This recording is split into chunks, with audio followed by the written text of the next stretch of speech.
Next topic, हमें यहाँ पे दो चीज़ें कैलकुलेट करनी है। सबसे पहले फॉर यूनिफॉर्म सर्कुलर मोशन, तो यूनिफॉर्म सर्कुलर मोशन में एक चीज़ याद रखना, अगर लीनियर वेलोसिटी है तो हम लोग कैसे लिखते हैं, v, that is called as linear velocity one dimensional. लेकिन अगर velocity in a circular format है that is called as angular velocity. तो एंगुलर वेलोसिटी के लिए क्या लिखते हैं, ओमेगा। तो हमें ओमेगा को v के फॉर्मेट में लिखना है, मतलब कंपेयर करना है दोनों को। तो ये फॉर्मुलेशन होता है v is equal to R cross omega, that is in a vector form. आपको पता है वेलोसिटी क्या है, वेक्टर है, ओमेगा भी क्या है, वेक्टर है। इसका मतलब क्या होता है, वेक्टर और स्केलर में डिफरेंस क्या है, scalar means only magnitude, vector means magnitude plus direction.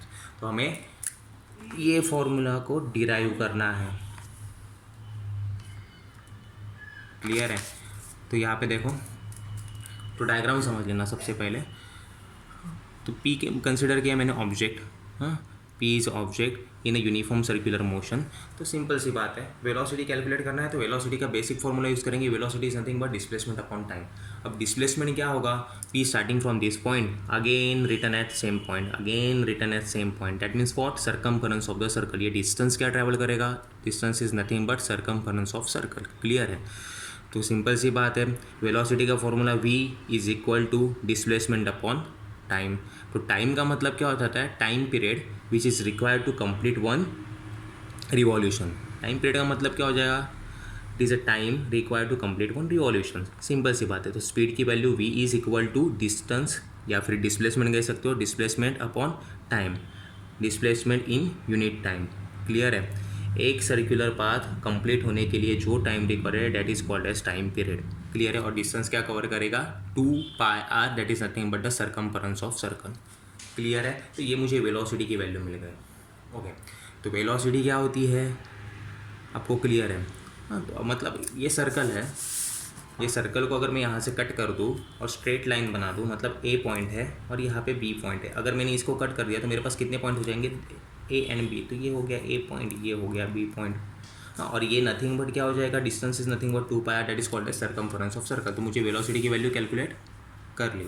Next one, angular speed. Angular means what, in a circular format, angular means what, in circular format. That means P starting position is what, this point, again this one, again this one, again this one, again this one, again this one, that means what, angle is changing। इसे नाम क्या है, angular speed, because angle is changing. तो angular speed के लिए क्या लिखोगे, angular speed is nothing but denote is nothing but omega, clear है। Omega is equal to, again same formula is same, displacement upon time, but here the displacement as in the form of angle theta. तो displacement की जगह पे क्या लिखोगे, angle theta divided by T. जैसे हम लोग ने वेलोसिटी के लिए क्या लिखा था, डिस्टेंस या फिर डिस्प्लेसमेंट क्या होता है, सर्कमफरेंस ऑफ सर्कल होता है, दैट इज़ 2πr, क्लियर है। वैसे ही एंगुलर स्पीड के लिए ये डिस्टेंस या फिर डिस्प्लेसमेंट एंगल के फॉर्मेट में होता है। तो अगर मैं ए पॉइंट से स्टार्ट करूँ और रिटर्न यही पॉइंट पे आऊँ, तो कितना एंगल कवर होगा, देखो सिंपल है, 0, ये क्या हो जाएगा, π/2, this one is π, 3π/2 and again here. ये टोटल डिस्टेंस क्या कवर कर रहा है, 2π इन अ यूनिट टाइम और in a particular time period for the complete one revolutions, clear है। तो omega is equal to 2π/t, clear. तो यहाँ से आपको टी का फॉर्मूला मिल जाएगा, v is equal to 2π/t, 2πr/t, that means t is equal to 2πr/v। ये वैल्यू को यहाँ पे सब्स्टिट्यूट कर दो, तो आपने वैल्यू को सब्स्टिट्यूट कर दिया, 2π गेटिंग कैंसिल आउट। तो omega is equal to v/r। अगर मुझे इसे वेक्टर फॉर्मेट में लिखना है तो मैं क्या लिखूंगा, v is equal to r omega. क्या लिखोगे, v is equal to r omega.